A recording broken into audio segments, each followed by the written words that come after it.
Welcome back to the channel.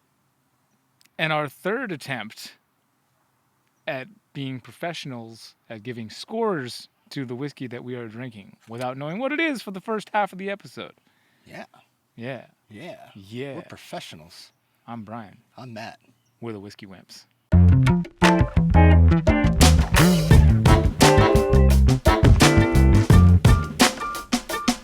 And today, we're drinking more whiskey, just like we do every day, for the rest of our lives. Brian. Well, I'll be honest, when I was turning the camera on over there, and you had the little thing off the top, and the wind wafted it that direction, I was like, damn, I think I smell that whiskey already, and I think I know. I think I know what it is too. I got a little bit of smoke on that nose. Yeah. Wherever there's just a hint of smoke. Maybe peat smoke to be specific. Just a tiny bit of peat smoke. For those of you guys that's first time to the channel, we are doing blind scorings of the whiskeys that we have over there in the house. Our wife poured it. We don't know what it is. You have no idea what it is. Except for the fact that it's blasting with peat smoke. Oh yeah. Woo! Yeah. Oh my goodness. Okay. So it's a peated Scotch. It's It's from the southwestern region of Scotland, the Islay region to be specific. Yes. Because, of course, that's what those guys do over there. They're still burning that peat like they did back in the day to malt the barley. So this would be maybe the second time on this channel we've done a peated. Yeah. Yeah. Yeah, maybe second or third. Yes, this will be the third. This will be the third. Because I know we've done Lagavulin 16, the distiller's Yes. edition. We've done some Ardbeg, and I've got Lefroy up there too. We've got some. I've got some Compass Box, which is it's peated. It's fairly light in color, but it's also for a whiskey. You know, it's a lighter color, but I was thinking this one a little bit higher. It looks a little bit darker in color. that's what I'm saying. Yeah. But for a peated Scotch, Yeah. like it's a Dark. little darker. Bourbon Junkies Knox Whiskey Dog thing. Get him, trap that smoke in there. Fetch boy. Our scoring rubric is as follows. We do the first three categories based on drinkability, which is the nosing notes, the tasting notes, and finally the mouthfeel and finish. And then we will find out what it is exactly we're drinking. Not that we don't already know. It's a peated Scotch. It's a peated Scotch. We'll find out exactly which peated Scotch, and then we will rate it on our second three categories, which fall under the value category, which is the story, the availability, and the price. And from there, we'll have ourselves an episode. Obviously, there's the peat. Obviously, there's the peat smoke on the nose. The peat smoke is strong with this one. Now, the challenge, the lovely and rewarding challenge of nosing a peated Scotch is that you're getting the peat smoke. That's like a given. Well, you have to try to get behind the smoke and find the actual other notes that are coming through. And that's fun for me. It's something I enjoy. And there is some fruit there. There's some. It's almost like a floral, there's a red fruit. I was gonna say apple, like a red apple. I was gonna say strawberry, like a strawberry that when a strawberry gets like mushy. Yes, mushy strawberry. I can see that. Now, like when it starts to turn white, when it's been a little wet on the outside, like when the strawberry becomes lighter in color with the mushiness. You know what I'm talking about? Yeah, like not a dark mushy strawberry, but like the strawberry's getting a little bit lighter. I'm getting a little like red apple though. Okay. As soon as you say red apple, I start smelling like some kind of weird, like definitely not a Fuji and not a Honeycrisp and not a Pink Lady, but like a Gala or something. Granny Smith? No. I'm about to say it's definitely not a Granny Smith, but it's definitely a red apple. Okay, I'm still with my. Yeah, you still hear your strawberry. Oh, and then there's raisin notes, like white raisin. Maybe not white raisin. Maybe actually the dark raisin. California raisin. So where are you getting this off the nose? I know this brings you back to your love and where you all started from.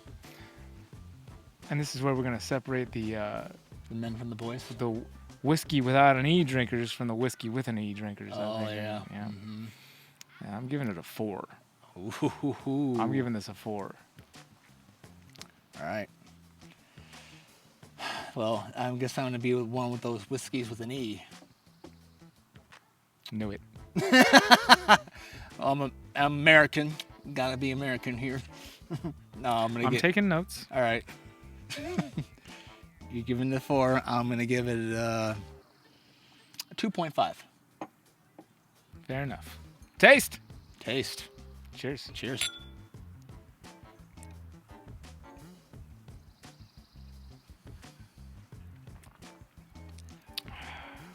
Oh, it's lovely. You definitely got the smoke. The smoke is there right off the initial hit. I get the smoke down the finish. Ooh, and there's a little bit of caramel moving across the middle of the thing there. That's just like the weirdest hint of this lovely caramel. I'm getting like almost like a cocoa on the after, like when you let it sit on the tongue for a little bit towards the end. Like it's that, like a 92% cacao. Where it's not too sweet, but it's a little bit of cocoa feeling taste. All right. Yeah, there's a little bit of that dryness from the cocoa. I guess that's more mouthfeel, but we can lump them all together and then score them. I still get the cocoa taste, but it's that it's not like a milk chocolate, and it's not dark chocolate. Dark chocolate. This is dark. Like you barely got some sugar in it. Exactly. Sorry, dude. I'm giving taste a 4 too. I knew you would. That's where I'm at. Mm-hmm. I love peated Scotch, man. I just love it. This is your jam. It is. It's a love-hate relationship for a lot of people. A lot of people are just like can't understand it. For me, it just takes me back to like camping. Yeah. With the homies and just like getting just ridiculous, and in a good way, in the best way possible. Everybody having such a great time that they can't even. And that's. I'm giving taste a 3. Now as for the feel, like the mouth feel and the finish, like it's a medium finish, and it's not a finish I'm mad at all. But no, I definitely feel it down. Like got my warm, nice feeling here. But it is a little tad dry on there, which that's the one part that doesn't really do it for me personally. I don't want it to be that dry. Now there are Islay Scotches out there, Lagavulin 16 double matured, for example, that have this real creamy type of mouth feel to them that I really absolutely love, which that's why I know this is not the Lagavulin 16 double matured. That's not what this is. No. Otherwise, I'd get that creamy little mouth feel.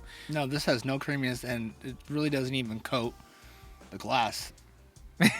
Let alone the tongue. Let alone the tongue.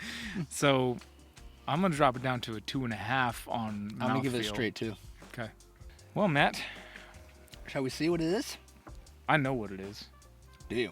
I'm going to just say that I know what it is. I know my peated Scotches, at least the ones that I have. I'm not like... I couldn't call all the peated... I haven't even had all the peated Scotches. I'd like to go back to Scotland and actually visit Islay instead of just... We went to Edinburgh and had a pretty awesome whiskey experience up there, but I'd love to visit those islands and just see what it's all about in person. Get your bottle that you had compromised. Well, that was from Bushmills. That was from Ireland, but yeah, I'd like to go back there too. Bushmills and like Lagavulin and Lefroy and all those places. We got to do a dude's trip out there sometime, man.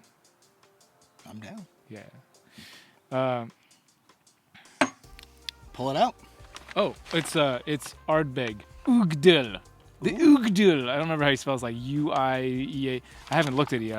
I said I knew what it was. It's Ardbeg Ugdil. There's like no doubt in my mind. It's because of that strawberry thing that I said, that rotten strawberry kind of note. And then the color also helps as well. But that's what I'm saying. Hopefully I'm correct, because I was like, that's what it is. Bam. Ardbeg Ugdil. UIGEADAIL. The ultimate Islay single malt Scotch whiskey. Wait, the cork's... That the one that the cork's floating in? Yeah, there's a cork. It is. Hi. Haven't drank. There's still a lot of it left. Yeah. I've been so heavy into exploring the all the different American whiskeys that I'm ashamed to say that some of the Scotch has fallen to the wayside for a little bit, but I still love it. It's got a special place in my heart. And so, story for you is, I'm assuming, going to be 4.5. Well, no. When I say story, I mean like the story of the actual. But let's read what this says. Ardbeg Ugdal takes its name from the brooding, mysterious loch which provides the peat-laden water for Ardbeg. This is a special vatting of different styles of Ardbeg, marrying together traditional deep, smoky notes with the luscious, sweet, raisiny tones of old sherry casks. So is a Loch Ness Monster in there? Burp. Now I'm feeling like the story category is stupid. We should just have 5 categories, and value will be based on price and availability. All right, we're losing the story. Are we? Yes. Leave a comment down below. Should we keep the story aspect of our scoring, or should we not? Whiskeys do have extraordinary stories. I mean, people in Scotland have been making whiskey a lot longer than people in America. You know why? Because Look, they even give you a little where they are on the map. all right. Well, availability is it's not everywhere. No, I'm not very familiar with. Even looking for. Yeah, I mean, in my hunts recently, I haven't really been looking for Scotch because I have Scotch here to drink already, and I've been really on the hunt for different bourbons. That's what I've been at. So I haven't been paying attention. I have seen it on the shelves at some places, so I'm gonna have to give the availability a 3. I was gonna say 3 too, just because I'm not. I'm sure it's out there, just not. I'm not. You should probably do 2.5, so you can be completely just unbiased, like right down the middle, split all right. 5.5. I'm just suggesting. No, yeah, yeah, because I'm not really looking for. Right, so you wouldn't even be paying attention. Like if you might have seen it on the shelf. I could have been in, just blowing right by it. Yeah. And I'm giving it a 3 because I definitely don't see it everywhere, but it is out there to partake. It's on the shelves at liquor stores, but again, all these things are so subjective. It's like. Here we are in California. If you're living somewhere in the middle of, South Dakota, I don't know. You might not be able to find this anywhere. That's true. It's all subjective. Are we negating the story category? I'm just going to strike it from the menu. Strike it. Stricken. Strike it from the record. At $80, roughly, a bottle for MSRP. I'd want to pay $60, honestly, because for $80, as much as I love. Like Ardbeg is good, and I love the Ugdal because of the sherry cask finish, which is a big, the blended from some, not blended. Is it? What is happening with this? I don't think it is blended. It's not blended. No, it's a single malt. Yeah. They just finished it in a sherry cask. That's what they did. That's what Scotland's always doing that. They're always finishing in different casks. I love the sherry cask finish. Again, that being said, I would, for $80, if I had a choice. And it was sitting next to some Lagavulin, although I don't know what Lagavulin goes for anymore these days. I'm not on the hunt. I've got some at the house that I drink, from what I've seen, it looks like, 80, I don't know. 85. The great thing about these episodes is really showing how much I really don't know, which is a lot.